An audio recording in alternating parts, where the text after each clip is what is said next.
కర్ణాటక కాంగ్రెస్ లో అధికారం కోసం సాగుతున్న అంతర్గత పోరాటం మరోసారి రచ్చకు కారణమవుతుంది. CM Siddaramaiah, deputy CM DK Shivakumar మధ్య వివాదం అంతకంతకుతూ పెరుగుతూ పోతుంది. సీఎం పీఠానికి సంబంధించి ఇద్దరి మధ్య ఒప్పందంపై పుకార్లు కొనసాగుతున్నాయి. ముఖ్యమంత్రి పదవి ఖాళీగా లేదని సిద్ధరామయ్య ప్రకటించిన రోజునే కుర్చీ పొందడం అంత సులభం కాదంటూ శివకుమార్ చేసిన వ్యాఖ్యలు కలకలం రేపాయి. ముఖ్యమంత్రి సిద్ధరామయ్యతో అధికార భాగస్వామ్య ఒప్పందంపై చర్చలు జరుగుతున్న నేపథ్యంలో Karnataka deputy CM DK Shivakumar వ్యాఖ్యలు ప్రస్తుత పరిణామాలకు అద్దం పట్టినట్టుగా ఉన్నాయి. బెంగళూరు న్యాయవాదుల సంఘం నిర్వహించిన కెంపేగౌడ జయంతి వేడుకలో ఆయన పాల్గొన్నారు. ఖాళీ కుర్చీలు అందుబాటులో ఉన్నప్పటికీ కూర్చొని చాలా మంది న్యాయవాదులను ఇక్కడ తాను చూశానన్నారు. కానీ కుర్చీ పొందడం అంత సులభం కాదన్న ఆయన అవకాశం వచ్చినప్పుడు కూర్చోవాలని సూచించారు. అవకాశాన్ని వదులుకోకూడదని హెచ్చరించారు. ఇక్కడున్న వారిలో చాలా మంది త్యాగజీవుల్లో ఉన్నారని, భవనమంతా కుర్చీలను ఉంచారని, అవకాశం వచ్చినప్పుడు వాటిని ఉపయోగించుకోవాలని ఆయన కోరారు. ఉప ముఖ్యమంత్రి వ్యాఖ్యలతో ఒక్కసారిగా సభలో నవ్వులు పూశాయి. ఇక దక్షిణాదిన కాంగ్రెస్ అధికారంలో కొనసాగుతున్న కర్ణాటకలో ప్రభుత్వం ఏర్పాటు చేసిన నాటి నుంచి రెండు వర్గాల మధ్య పెనుగులాట కొనసాగుతుంది. ఈ నేపథ్యంలో డీకే శివకుమార్ వ్యాఖ్యలు మొత్తం వ్యవహారాన్ని కళ్లకు కడుతున్నాయి.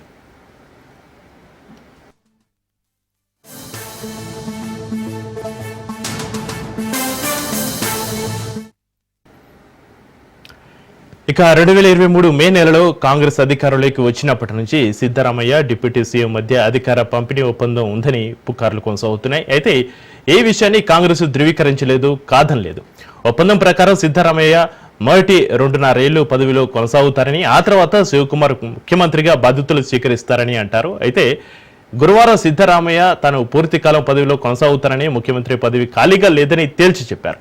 నాయకత్వం ప్రశ్న హైకమాండ్ వద్ద లేదన్నారు. శివకుమార్ సవాల్ను ఢిల్లీ పెద్దలు పరిష్కరించారని, తనకు కాంగ్రెస్ హైకమాండ్ పూర్తి మద్దతు ఉందని సిద్ధరామయ్య చెప్పారు. కాంగ్రెస్ పెద్దల మద్దతు లేకపోతే అసలు ఆ పదవి వచ్చేది కాదన్నారు.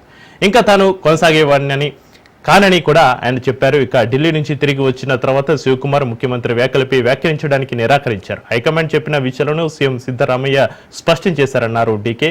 ప్రశ్నలన్నింటికీ సీఎం సమాధానం ఇచ్చారన్నారు. ఆ తర్వాత ప్రకటనలు చేయడం, వాటిపై మీరు అడగడం సరైంది కాదన్నారు. మీరు ఎందుకు నా గురించి అంత ఆందోళన చెందుతున్నారో, తొందరపడుతున్నారో అర్థం కాదడం లేదన్నారు డీకే శివకుమార్. ఖచ్చితంగా తాను మాత్రం తొందరపడడం లేదని ఆయన తేల్చి చెప్పారు. అయితే పార్టీ నేతలు సరిగ్గా వ్యవహరించి ఉంటే ఏ విషయం ఇంత పెద్దది అయ్యేది కాదంటున్నారు హోంమంత్రి జి పరమేశ్వర.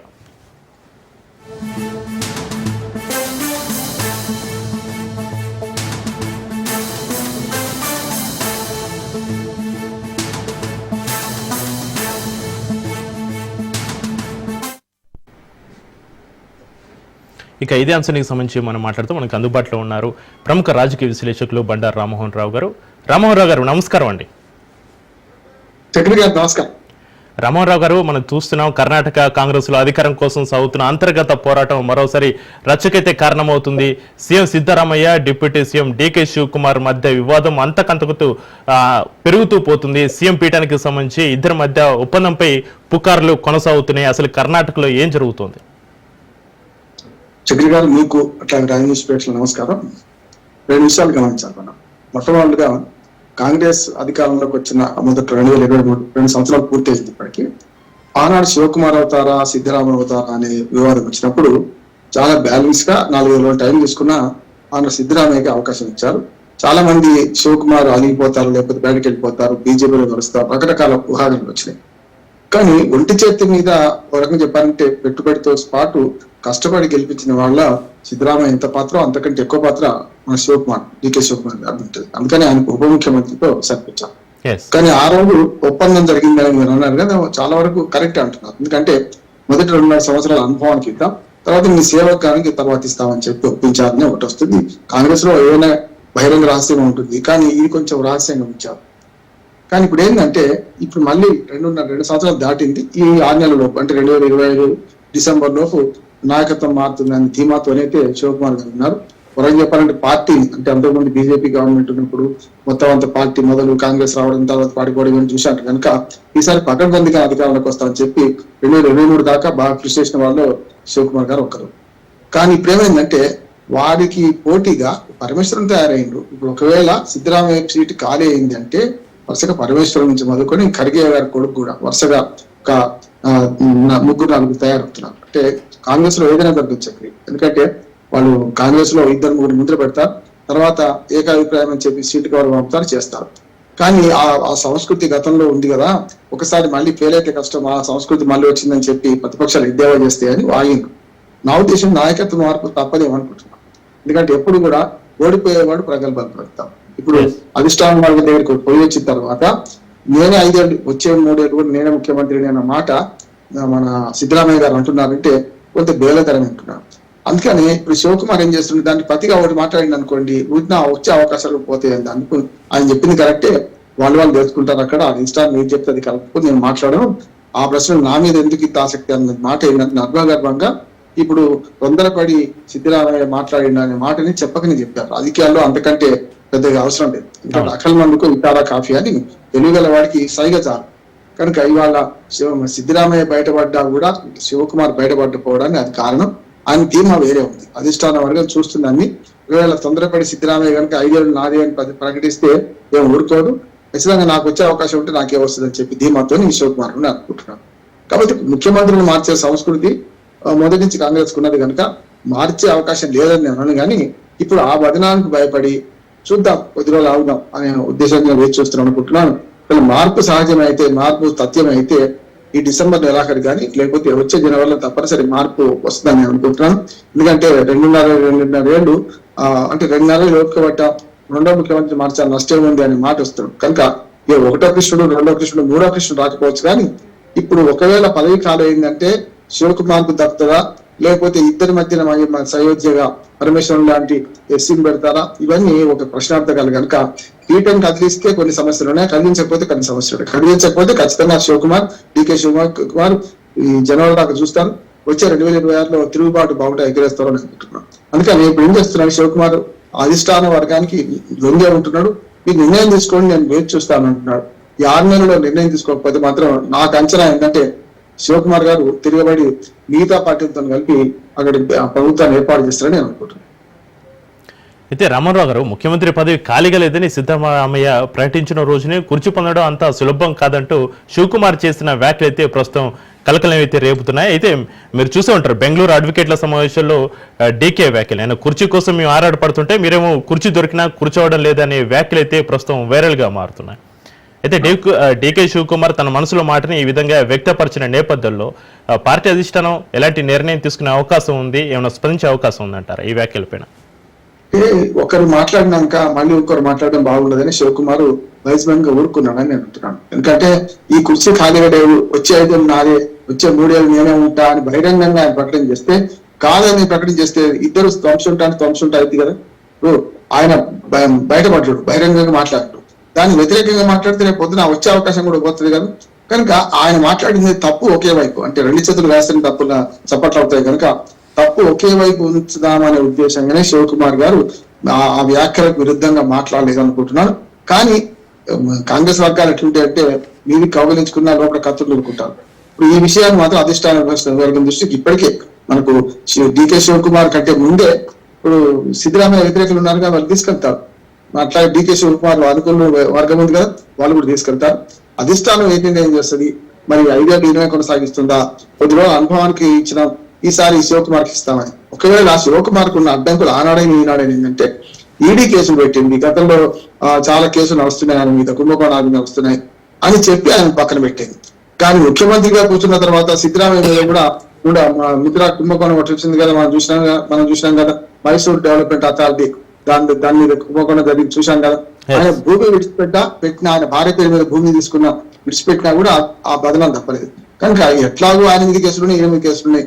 నష్టం ఏందనుకుంటే బీజేపీ అంటే కాంగ్రెస్ ముఖ్యమంత్రిగా డికే శివకుమార్ ఎన్నుకున్న క్షణం నుంచి బీజేపీ ఖచ్చితంగా అరెస్ట్ పోతుంది, మళ్ళీ ముఖ్యమంత్రి అరెస్ట్ అనే సమస్య వస్తుంది. కనుక సిద్ధరామయ్యకు శివకుమార్ పోల్చుకుంటే సిద్ధరామయ్య కొంత కుంభకోణాల విషయంలో కానీ ఈడీ కేసుల విషయంలో వెనుకబడింది. అంటే పెద్దగా కేసులు ఇమ్మీడియట్ అరెస్ట్ చేసే కేసులు లేవు.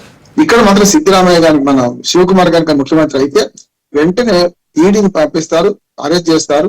దానివల్ల మరొక కేజ్రీవాల్ ఎత్తిపతి పెట్టి చూశారు కదా మన బీజేపీ, అట్లాగే ఇటుపక్క కూడా బీజేపీ ఇబ్బంది పెడుతుందేమో అనే దాంతోనే కాంగ్రెస్ అధిష్టానం వరకు వేచి చూస్తుంది అనుకుంటున్నాను. శివకుమార్ కనుక ఆయన కేసులు పెడలేకుంటే శివకుమార్ మొదటిసారి ముఖ్యమంత్రి అవుతుండే. అది కాలేకపోయిందంటే దానికి కారణం తన వెనుక ఉన్న కేసులు, వెంటాడుతున్న కేసులు. ఆ కేసులు తప్పించుకోవడానికి బయట ఉంటే ఉప ముఖ్యమంత్రిగా ఉంటే వాళ్ళు తెలుగు రారు, కానీ ఒక కాంగ్రెస్ ముఖ్యమంత్రికి మేము జైలు పంపాం అనడం కోసమైనా పంపుతారేమో భయం ఉంది కనుక అధిష్టాన వర్గం వెంటనే డీకే శివకుమార్ కు అనుకూలంగా మాట్లాడతలేదు, వ్యవహరించలేదు నేను అనుకుంటున్నాను. అయితే రామోహన్ గారు మీరు చెప్పినట్టుగా డీకే శివకుమార్ని కేసులు వెంటాడుతున్నాయి అనేది కూడా ఒక కారణం. అయితే మరో కారణం, ఇప్పుడు సిద్ధరామయ్యను గద్దె దించితే పార్టీ రెండుగా చీలే అవకాశం ఉందేమోనని ఇట్లా ఏమైనా పార్టీ అధిష్టానం ఏమైనా ఆలోచన చేస్తుందా? సిద్ధరామయ్య కంటే ఎక్కువ శక్తివంతుడు డీకే శివకుమార్.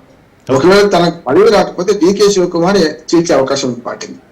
బీజేపీతో కలిసి చేస్తాడు. నన్ను అన్యాయం చేసింది, ఇన్ని రోజులు ఒప్పుకోవటాను, పార్టీ జెండా మోసాను, తీసుకొచ్చాను, పార్టీని అధికారంలో తీసుకొచ్చిన తర్వాత 2.5 ఏళ్ళు వెయిట్ చేసినా కూడా, 2 ఏళ్ల పైగా వెయిట్ చేసినా కూడా ఇప్పటిదాకా వాళ్ళు నాకు అధికారం ఇస్తలేరు కదా, మరి ఏం చేస్తానని ఇటువంటి అవకాశం. రాజకీయ నాయకులు ఎప్పుడు కూడా గురజాడ అప్పారావు గారు అంటారు, అంటే పొగదాగిన వాడు దున్నపోతే ఇప్పుడు ఎట్లా అన్నాడో, రాజకీయంగా అభిప్రాయాలు మార్చుకోని వాడు రాజకీయ నాయకుడు కాదు కుమార్. కనుక కాంగ్రెస్ ని ఎంత మెచ్చుకున్నా దుర్మార్గానికి మాత్రం ఒక పూట, ఒక గంట, ఒక నిమిషం చాలు. కనుక నేను కాంగ్రెస్ సేవ చేస్తే కాంగ్రెస్ నన్ను గుర్తించలేదు అనే ఒక ఆరోపణ చేసి జంపి జిల్లాని అయితే ఈయన ముఖ్యమంత్రి, ఆ జంపి జిల్లాని బట్టి కాదు, బీజేపీ వాళ్ళని ముఖ్యమంత్రి చేయడానికి కాదు, బీజేపీ మద్దతుతో ముఖ్యమంత్రిగా అయ్యే అవకాశం ఉంటుంది. కానీ మనకు ఇంకొక మన కుమారస్వామి పేరు మీద ఒక మన కుమారస్వామి కూడా ఒక రకంగా చెప్పాలంటే కత్తి వేలాడుతున్నాడు పక్క. అంటే ఒకవేళ కుమారస్వామి కూడా ఇప్పుడు ఈ పార్టీ కూటమిలో ఉన్నాడు కనుక, బీజేపీ కూటమిలో ఉన్నాడు కనుక, కుమారస్వామి నేను మాజీ ముఖ్యమంత్రిని కదా, డీకే శివకుమార్ని ఎందుకు పెట్టుకుంటా అంటే కొంచెం ఇబ్బంది వస్తున్నది. కానీ అంతకుముందు మనకు కుమారస్వామి ముఖ్యమంత్రి చేసిన తర్వాత మైనార్టీ ప్రభుత్వం కూలిపోయింది కదా, ఇప్పుడు కుమారస్వామి కానీ బీజేపీ కానీ అందరూ కలిసి ఇటు పక్కన మరి వ్యతిరేకంగా ఎన్డీఏ కూటమిలో చేరి శివకుమార్ ముఖ్యమంత్రి అవకాశం ఉంటది, ఏదో తిరుగుబాటు చేస్తే. అప్పటిదాకా ఓడిపోవాలంటున్నాడు, కాంప్రమైజ్ చేసుకుని ఇద్దరితో నువ్వు 2.5 ఏళ్ళు నేను 2.5 ఏళ్ళు ఉంటాను, కాంగ్రెస్ పార్టీలో ఉంటాను ఒకటి. కానీ కాంగ్రెస్ పార్టీ కనుక వచ్చే 6 నెలలు ఈయనను ఇబ్బంది పెడితే ఫిరాయించడానికో, లేకుంటే కొత్త పార్టీ పెట్టడానికో, లేకపోతే వేరే పార్టీతో కలిసి ప్రభుత్వం ఏర్పాటు చేయడానికో సిద్ధరామయ్య కంటే అవకాశం శివకుమార్కి ఎక్కువ ఉంది. అయితే రామ్మోహన్ రావు గారు, పార్టీ నేతలు సరిగ్గా వివరించి ఉంటే ఈ విషయం ఇంత పెద్దది అయ్యేది కాదంటున్నారు హోంమంత్రి జి పరమేశ్వరరావు గారు. ఆయన ఉద్దేశం ఏంటంటారు? అంటే దోనాలు అడిగితే తీరొక ఫాయిదా అవుతాది సామెత. పరమేశ్వరన్ గారు కూడా అంతకుముందు ఇద్దరి మధ్య కొట్లాడతారు. ముద్ర ఇప్పుడు మనకు కుంభకోణం, మైసూరు ముద్ర కుంభకోణం ఈయన మీద ఉన్నది, ఎవరి మీద మన సిద్ధరామ మీద. ఇటు పక్క ఇట్లా ఈడీ కేసులు ఇవన్నీ బనాయించున్నాయి శివకుమార్ కదా. ఈ ఇద్దరి మధ్య తానవుతా అనుకున్నాడు పరమేశ్వరం కూడా ఒక పరిగణలోకి తీసుకున్నారు, అప్పుడు ముఖ్యమంత్రి అవుతారనే ప్రచారం జరిగింది. కనుక ఇప్పుడు వీళ్ళిద్దరు కొట్లాడుతుంటే 3వ వాడికి అవకాశం వస్తుందని చూస్తున్నారు. పరమేశ్వరునికి అవకాశం వచ్చినా తప్పులేదండి, అంటే రావచ్చు అని కూడా అంటున్నాం. ఎందుకంటే ఎస్సీ వర్గానికి చెందినవాడు. ఇద్దరి మధ్యన కొట్లాటలో ఇప్పుడు ఇద్దరు చెరొక కులానికి ప్రాతినిధ్యం వహిస్తున్నారు. ఇక్కడ ప్రధానమైన కులాల సంగతి ఉన్నది, మఠాల సంగతి ఉన్నది. కనుక చెరొక ప్రధానమైన కులానికి ప్రాతినిధ్యం వహిస్తున్న వాళ్ళ ఇద్దరిని కూడా పక్కన పెట్టి మరి ఈ పరమేశ్వరం లాంటి వాడు ఎందుకు తీసుకురావద్దు అనే మాట వస్తుంది. అప్పుడు మన శివకుమార్ ఉప ముఖ్యమంత్రి అట్లే ఉంటారు. అట్లా అటుపక్కనేమో పరమేశ్వరం కూడా సీనియర్ నాయకుడు, అటుపక్కనేమో మన సిద్ధరామయ్యను కేంద్రంలో ఏదైనా పదవి తీసుకునే అవకాశం ఉంటుందని నేను అనుకుంటున్నాను. రాజ్యసభ అప్పుడు లేకపోతే పేరు తీసుకోవడమో, లేదా పదవి ఇవ్వడం చేస్తారేమో. కానీ ఇప్పుడు ఇంత ఆలస్యం చేయడానికి ప్రధానమైన కారణం ఏంటంటే, ఎవరిని కాదనే పరిస్థితి మనకు కాంగ్రెస్ పార్టీకి ఉన్నది. కర్ణాటకలో ఉన్నాయే 3 రాష్ట్రాలు, 9 ఊడిపోయి ముక్కలాగా దీన్ని తయారు చేసుకుంటే రేపు కష్టం కదా. ఒకటి కర్ణాటక, తెలంగాణ, అట్లాగే హిమాచల్ ప్రదేశ్. కర్ణాటక, తెలంగాణ అంటే తెలంగాణలో మంత్రివర్గ విస్తరణకి చూశారు కదా, 1 ఇయర్ పైన తీసుకున్నాం మంత్రివర్గ విస్తరణకి. శశిభూషణ్ పడి మనం ఇవ్వను, అప్పుడు ఇంకా 2 ఖాళీలు ఉంచాం. మంత్రివర్గ విస్తరణకి ఇంత టైం తీసుకుంటాం అధిష్టానం వర్గం. ఇప్పుడు కర్ణాటకలో ముఖ్యమంత్రిని మార్చే సాహసోపేతమైన నిర్ణయం తీసుకుంటే కూడా ఈ నష్టం కాకుండా ఉండే పరిస్థితి చేస్తాం అనుకుంటున్నాను. కానీ డీకే శివకుమార్ కి పార్టీని చేసే అవకాశం ఎక్కువ ఉంది. వేరే పార్టీతో కలవడానికి కూడా ఆయనకి ఎక్కువ అవకాశం ఉంది. సిద్ధరామయ్య ఒకవేళ ఆయన పక్క అంటే వేరే పార్టీ పెట్టిన పెద్దగా రాణించడు. దాంతో పాటు ఎమ్మెల్యేల మద్దతు కూడా అప్పుడైనా ఇప్పుడైనా డీకే శివకుమార్ అయితే ఎక్కువ ఒక మాట వినొస్తుంది. సరే డబ్బులు పెట్టి కూడా కొనగలుగుతారు. అవసరమైతే సిద్ధరామయ్య వర్గాన్ని కూడా మన డీకే శివకుమార్ డబ్బులు పెట్టి కూడా కొనగలుగుతారు. అందుకని వాళ్ళ రాజకీయాలు డబ్బు ప్రాధాన్యత ఎక్కువ కనుక ఒకవేళ సిద్ధరామయ్య ఎంత బతికిలాడినా తన వర్గం 10-20 మంది మిగిలితే మిగతా వర్గం అంటే శివకుమార్ వైపు వచ్చే అవకాశం ఉంటుంది. అధిష్టాన వర్గం కనుక గ్రీన్ సిగ్నల్ ఇస్తే అందరినీ ఆకట్టుకొని సిద్ధరామయ్యకు ఒక్క ఎమ్మెల్యే లేకుండా చేసే సత్తా కూడా శివకుమార్ ఉన్నదని. అయితే రామ్మోహన్ రావు గారు, డీకే శివకుమార్ ముందున్న ఆప్షన్స్ ఏంటి అంటారు? ఒకటి ఇట్లాగే ఉండి రెండో టర్మ్ కూడా అధికారంలోకి తీసుకురా, అప్పుడు నేను చేస్తామని హామీ ఇస్తే ఊరుకోవడం. కాదు నాకు మొన్న హామీ ఇచ్చిన ప్రకారం నేను 2.5 ఏళ్ళు అన్నాను కదా, ఇంకో 6 నెలలు ఒక్కబెడతాను, కానీ నాకు ఇస్తారా ఇవ్వరా క్లియారిటీ ఇవ్వమని చెప్పి శివకుమార్ అధిష్టాన వర్గాన్ని అడగొచ్చు. మూడో మార్గం ఏంటంటే ఈ విధంగా లాభం లేదని చెప్పి అధిష్టాన వర్గాన్ని గుడ్ బై చెప్పి ఇటు పక్క బీజేపీ సహకారంతో ముఖ్యమంత్రి అవకాశం కూడా ఉంటుంది. బీజేపీ కావాల్సింది తమ ముద్ర వేసుకోవడం. బీజేపీ వినాయకులు ప్రోత్సహించలేదు అంటున్నారు, కానీ అస్సాంలో జరిగింది, మధ్యప్రదేశ్ లో జరిగింది చూసినా కదా. ముఖ్యమంత్రి పేరు మారుతుంది అంటే పార్టీ మాత్రం అంతే, అంతకని ఏం లేదు. దాన్ని మాత్రం కాంగ్రెస్ ఎమ్మెల్యే నుంచి తీసుకొని రావాల్సి వస్తుంది. వచ్చే క్రమంలో కూడా కొంచెం వెయిట్ చేస్తారు, ఎందుకంటే మళ్ళీ అనర్హత వేటు పడే ముందు అనర్హత వేటు పడితే మళ్ళీ ప్రభుత్వం పోతే కనుక కొంత టైం తీసుకొని చేస్తాం. తిరుగుబాటుకు ఇంకొక 6 నెలల వేచి చూస్తాడు శివకుమార్. దాన్ని కూడా బీజేపీ కూడా అట్లా ఎదురు చూస్తారని అనుకుంటున్నాను. లేకపోతే ఏం చేస్తారంటే కాంగ్రెస్ నుంచి ఒక వర్గాన్ని పక్క తీసుకెళ్లి బీజేపీ బయట నుంచి మద్దతుతో కూడా ప్రభుత్వం ఏర్పాటు చేసే అవకాశం ఉంటుంది. అయితే రామారావు గారు, ఇప్పుడు కర్ణాటక అసెంబ్లీ ఎన్నికల్లో విజయం సాధించిన తర్వాత రాష్ట్ర ముఖ్యమంత్రి ఎంపిక ఏ అంశాలను పరిగణలోకి తీసుకున్నారు? సిద్ధరామయ్యనే ఎంచుకోవడానికి గల కారణాలేంటి? అధిష్టానం ఎందుకు ఆ దిశగా నిర్ణయాలు తీసుకుంది? ఆనాడు ఇప్పుడు ఇద్దరు మన ఆధిపత్య కులాల్లో ఉన్నవాళ్ళే, శివకుమార్ గాని ఇటు డీకే మన సిద్ధరామయ్య. ఆనాడు డీకే శివకుమార్ మీద ఈడీ కేసులు ఉన్నాయి కనుక ముఖ్యమంత్రి చేసిన తెల్లారి అరెస్ట్ అయితే బదనాం అయితే అనే ఉద్దేశం ఒకటి. అది అనుభవ విషయానికి వస్తే మంత్రిగా చేసింది కానీ డీకే శివకుమార్ ముఖ్యమంత్రిగా చేయలేదు కదా. గతంలో సిద్ధరామయ్యకి అడ్వాంటేజ్ ఉంది కనుక సిద్ధరామయ్యకి ఇస్తే అందరినీ కలుపుకపోతాడనే మాట వచ్చింది. కానీ ఆనాటి నుంచి అంటే పాము ముంగిస్తున్నంత వైరం ఏదైతే సిద్ధరామయ్య గారు ముఖ్యమంత్రి అయినప్పటి నుంచి డీకే శివకుమార్ వహిస్తూనే ఉన్నాడు. ఒకే వరలో 2 కత్తులు ఇవ్వడం అన్నట్టు కర్ణాటక బడిలో ఒకరు ముఖ్యమంత్రి ఒకరు ఉప ముఖ్యమంత్రి అని దాని మీద ఇమర్చే ప్రయత్నం కాంగ్రెస్ చేసింది. కానీ ఇవ్వలేని పరిస్థితి ఉన్నది. కాకపోతే డీకే శివకుమార్ ఇప్పుడు ఇటువంటి క్లిష్ట పరిస్థితుల్లో కూడా అధిష్టాన వర్గానికి ఒక్క వ్యతిరేక మాట మాట్లాడుకోవడం కారణం ఏంటంటే ఇంకో టైం తీసుకుంటా నీకు ఇస్తామనే హామీ అయినా శివకుమార్ లభించిందా? కనుక పెట్టేపోయి నేనే వచ్చే 3 ఏళ్ళు సీఎం అని చెప్పి సిద్ధరామయ్య ప్రకటిస్తుంటే చేతగాని వాళ్ళ ఊరుకోడు నా శివకుమార్ మనస్తత్వం ప్రకారం అయితే. కనుక ఒకవేళ ఇంకో 6 నెలలు ఒప్పుకోవడం, దాని మామని తను పోతారా చూద్దాం, దాన్ని రాజీనామా చేయకుండా తీసేస్తామనే మాట కాంగ్రెస్ పార్టీ హామీ ఇచ్చిందా? లేదు ఒకవేళ అది సాధ్యం కాకపోతే తానే వేరే పార్టీతో టైప్ కోసం సిద్ధపడుతున్నారా? ఇవన్నీ రాజకీయాలు ఏదైనా జరగవచ్చు. రాజకీయాలు పార్టీ సీనియర్ నాయకుడిగా ఎన్ని రోజులు అవసరం న్యాయం జరిగినప్పుడు బయట పోయిన సందర్భాలను బయట పార్టీ మద్దతుతో ముఖ్యమంత్రి అయిన సందర్భం కర్ణాటకలో చాలా ఉన్నాయి వినాయకుల రాజకీయాలు. ఏమైనా జరుగుతుందా చూడాలి. కానీ ఇప్పుడైతే శివకుమార్ ముందు ఆప్షన్ 2. ఒకటేమో బయట పోయి వేరే పొత్తుతో ముఖ్యమంత్రి కావడం, లేదు ఇందులో ఉండి ఇంకా కొట్లాడడం. 2.5 ఏళ్ళు అయిపోయినాక కదా, 2 ఏళ్ళు అయింది కదా, మనం మేకు 2 ఏళ్ళు మాట 2 నెలలు అయింది, ఇంకొక 4 నెలలు ఈ సరిగ్గా ఈ డిసెంబర్ కల్లా ఈ టైం అయిపోతే అప్పుడు దొంగజాడిస్తారా లేకుంటే కలిసిపోతారా ఉన్న చూసుకోమంటారా? చాలా సార్లు చూసాను కదా. మన సిద్ధరామయ్య ఇచ్చిన ఆర్డర్నేమో శివకుమార్ వ్యతిరేకించడం, శివకుమార్ ఇచ్చిన ఆర్డర్ సిద్ధరామయ్య వ్యతిరేకించడం. మొదటి సంవత్సరం అయితే చాలా ఏమంటారు దాన్ని ఒక రకంగా అతుకులాపంత ప్రభుత్వం లాగా నిలిచింది. చూడాలి ఏం జరుగుతుంది. కానీ మొత్తం మీద అధిష్టాన వర్గం కాంగ్రెస్ అధిష్టాన వర్గం చాలా ఆచితూచి వ్యవహరిస్తుందని మాత్రం నిజం. అయితే ఇప్పుడు డీకే శివకుమార్ని వెంటాడుతున్న కేసుల నేపథ్యంలో ఈ సిద్ధరామయ్యనే ఇంకా మిగిలిన పీరియడ్ కూడా కొనసాగించే అవకాశం ఉందని కూడా కొన్ని వార్తలు అయితే వస్తున్నాయి. దీని ఏ విధంగా చూడండి? డీకే శివకుమార్ ను నియమించిన క్షణం నుంచి బీజేపీ ఎమ్మడి పడతాను. కానీ బీజేపీ హామీ ఇచ్చి నువ్వైతే 50 మంది ఎమ్మెల్యేలు తీసుకుంటారా మేము ఉన్నాం కదా అని బీజేపీ హామీ ఇచ్చింది అనుకుందాం. అప్పుడు ఏమవుతుంది అంటే ఒకవేళ బీజేపీ మద్దతుతో ప్రభుత్వం ఏర్పాటు చేసే క్రమం ఉంటే కాంగ్రెస్ ను చీలిస్తే బీజేపీ కేసులు వెంబడి శివకుమార్ కేసులు బాగా అయిపోతాయి కదా. ఇప్పుడు మనం చూసాం గతంలో సీఎం రమేష్, మనకు శ్రీనాథ్ చౌదరి ఆంధ్రప్రదేశ్ లో వాళ్ళు బీజేపీలో చేరగానే సత్యర్థులు అయిపోయారు. అప్పుడు కేసులు అనేవి ఇప్పటిదాకా తేవడం లేదు. కనుక ఒకవేళ బీజేపీ మద్దతుతో కనుక శివకుమార్ ప్రభుత్వం ఏర్పాటు చేస్తే చేయబోతే అప్పుడు ఈ కేసుల భయం శివకుమార్కి ఎక్కువ ఉండదు. అప్పుడు ఇంకా గట్టిగా మాట్లాడితే శివకుమార్ సీఎం అయిన తర్వాత బీజేపీ ఈడీ కేసులు బనాయించి సిద్ధరామయ్య అరెస్ట్ జరిగే అవకాశం ఉంటుంది. అందుకని శివకుమార్ దగ్గర 2 ఉన్నాయి. ఇటు పక్క కాంగ్రెస్ అధిష్టాన వర్గాన్ని బెదిరించి నాకు ఇస్తారా ఇవ్వరా అని ఇంకో 6 నెలలు తీసుకోవడం. రెండో ఆప్షన్ ఏంటంటే బీజేపీ మద్దతుతో తాను ముఖ్యమంత్రి కావడం, కాంగ్రెస్ నుంచి ఎక్కువ సంఖ్యలో ఎమ్మెల్యేలు చేర్చడం. ఈ 2 అవకాశాలు అయితే ఉన్నాయి అనుకుంటున్నా. జరుగుతుంది, చూద్దాం ఏం జరుగుతుందా. అయితే రామారావు గారు, CM Siddaramaiah deputy CM DK Shivakumar మధ్య వివాదం ప్రతిపక్షాలకు ఆయుధంగా మారే అవకాశం ఉంది కదా? ఖచ్చితంగా ఉంటుంది. ఎందుకుంటుంది, చూస్తున్నాం కదా మనం. ప్రతి చిన్న విషయం తెలంగాణ మంత్రివర్గంలో వచ్చిన తర్వాత వచ్చిన వాళ్ళు మాట్లాడిన విషయాలు కానీ ఏమైనా ప్రతి చిన్న విషయం అంతేందుకు ప్రతిపక్షం ఎప్పుడు కూడా విడిచిపెట్టదు కదా. ఇప్పుడు మోహన్ భాగవత్ నిన్న కాక మొన్న మనకు 75 ఏళ్ళు నిండిన వాళ్ళు రిటైర్మెంట్ తీసుకోవాలని చెప్పే మాటను ఇప్పుడు జయరాం రమేష్ కాంగ్రెస్ పార్టీ వినియోగించుకుంటుంది కదా.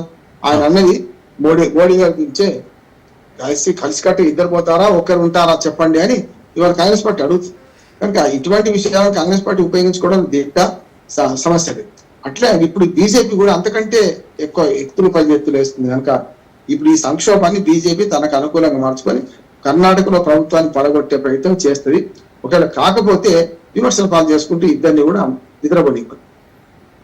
అయితే రామారావు గారు, 5 నేనే సీఎంనని సిద్ధరామయ్య ఒకవైపు నొక్కి చెప్తున్నారు, ఒకవైపు డిప్యూటీ సీఎం డీకే శివకుమార్ తన చేతుల్లో ఏమీ లేదని అంటూనే ఆశపడంలో తప్పు లేదు కదా అని కూడా డీకే శివకుమార్ అంటున్న నేపథ్యంలో ఈ ద్వంద్వ వైఖరిలో పార్టీ క్యాడర్ చెల్లా చెదురయ్యే అవకాశం ఉందా? పార్టీ క్యాడర్ అయోమయంలో పడే అవకాశం ఉందా?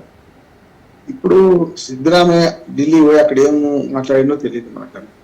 కనుక తెలిసినా తెలియకపోయినా సిద్ధరామయ్య మాటల్లో ఒక రక మన ఏమంటారు అఫెన్స్ ధోరణి కనపడుతుంది. అంటే అక్కడ ఏం చెప్పారో మనకి ఎవరు తెలియదు, కానీ ఇక్కడికి వచ్చి మాత్రం నేనే ఉంటా అంటున్నాను. నేనే ఉంటా అనే మాటకు అక్కడ అధిష్టాన వర్గ హామీ ఇస్తే ఒకటి, హామీ ఇవ్వకపోతే కూడా నేనే ఉంటా అని బహిరంగంగా మొండిగా అంటే ఆయన దిచ్చేస్తే బదనామైంది కదా కాంగ్రెస్ పార్టీ. చూసినా మొన్న అధిష్టాన వర్గాన్ని కలిసి వచ్చిండు, ఇవాళ తనను తీసేసారనే మాట వస్తుంది కదా. అట్లా ఏమైనా భయపడుతున్నారా అధిష్టాన వర్గం? అట్లానే అక్కడ పరాభవం ఎదురైనా కూడా కొన్నిసార్లు ఏం చేస్తారంటే ఇక్కడికి వచ్చి అంత సదావు జరిగింది, మేము బాగా మాట్లాడుకున్నాం, సోనియా గాంధీ బాగా మాట్లాడింది, రాహుల్ గాంధీ మాట్లాడిండు, ప్రియాంక గాంధీ మాట్లాడింది అని చెప్పొచ్చు. ఖర్గే గారు కూడా హామీ ఇచ్చారు. ఖర్గే కర్ణాటక సొంత రాష్ట్రం కనుక ఆయన కూడా పెద్దగా పట్టించుకోకపోవచ్చు. రాజకీయ మార్పులో ఉంటే తన కొడుకు ఇచ్చుకుందామనే ఆశ ఉంటుంది, లేకపోతే ఎస్సీ వర్గానికి ఇచ్చుకుందామని ఆశ ఉంటుంది. కనుక ఏం మాట్లాడినా కూడా కాంగ్రెస్ అధిష్టానం మరి కాంగ్రెస్ జాతీయ అధ్యక్ష పదవికి వేటు వేస్తుందనే భయం కూడా ఖర్గేకి ఉంటుంది. అందుకని కర్ణాటక రాజకీయాల్లో ఖర్గే చాలా తక్కువ పాత్ర వహిస్తున్నారు. ఇటువంటి బదనాం వస్తుందని భయంతోనే ఆయన తక్కువ పాత్ర వహిస్తున్నారు. చూద్దాం. అంటే ఒక రకంగా చెప్పాలంటే నెడ మీద కత్తి మాత్రం వేలాడుతూనే ఉంది సిద్ధరామయ్య మీద. ఇటు పక్కనేమో వస్తే అవకాశాలు అందుకుందాం, లేకపోతే అవకాశాల కోసం ఎదురు చూద్దామని మన శివకుమార్ గారు. అయితే రామారావు గారు, మీరు అన్నట్టుగా హోంమంత్రి జి పరమేశ్వరన్ ఒకవేళ సీఎం చేస్తే పార్టీ అధిష్టానం అక్కడ కర్ణాటకలో రాజకీయాల్లో ఎలాంటి మార్పు వచ్చే అవకాశం ఉందంటారు? డీకే శివకుమార్ అప్పుడు అదేవిధంగా సిద్ధరామయ్య పరిస్థితి ఏంటి అంటారు? వాళ్ళు ఊరుకోవాల్సిందే. వాళ్ళిద్దరు ఒకటైతే కాదు, వీళ్ళిద్దరు ఒకటే. కాంగ్రెస్ అధిష్టానం వ్యతిరేకించరు, అధిష్టాన వర్గాన్ని మేము వర్గం మన నిర్ణయాన్ని గౌరవిస్తున్నామని ఇతరాల్సిందే. సిద్ధరామయ్య పదవి రాజీనామా చేయాల్సిందే. అందుకని అంటున్నాం కదా చక్రి, మనకి ఇద్దరు కొట్లాడుతుంటే మూడోవానికి లాభం అవుతే పరమేశ్వరునికి ఎక్కువ అవకాశం ఉంటుంది నేను అనుకుంటున్నాను. ఇంకో అనే లోకి పడతారు. మామూలుగా మన శత్రుత్వం ఉన్నది కనుక విడిచిపెడతావా, మరి మనం చేయనా, లేకపోతే ఖచ్చితంగా నేను తీసేస్తాం, నీ ప్రత్యర్థిని చేయం, అప్పుడు పరమేశ్వరుని చేస్తామని కూడా అనొచ్చు కదా. అప్పుడు రాజకీయం రద్దుగా ఉంటుంది, వేరుగా ఉంటుంది. రేపటి వచ్చే ఎన్నికల మాత్రం ఇట్లా కొట్లాడుకొని వీళ్ళు ఈ రకంగా పదవుల కోసం ఆశపడితే వచ్చే 2028 ఎన్నికలు 27 వస్తాయి. ఎందుకంటే ఇప్పటికి మనకన్నా ముందు వచ్చినాయి కదా మనకు. అందుకని 28 ఎన్నికల్లో 28 మొదట్లో వచ్చే ఎన్నికల్లో అది కాంగ్రెస్ పార్టీ గడ్డు కాలం వస్తుంది. Right, thank you Bandaru Ramarao గారు.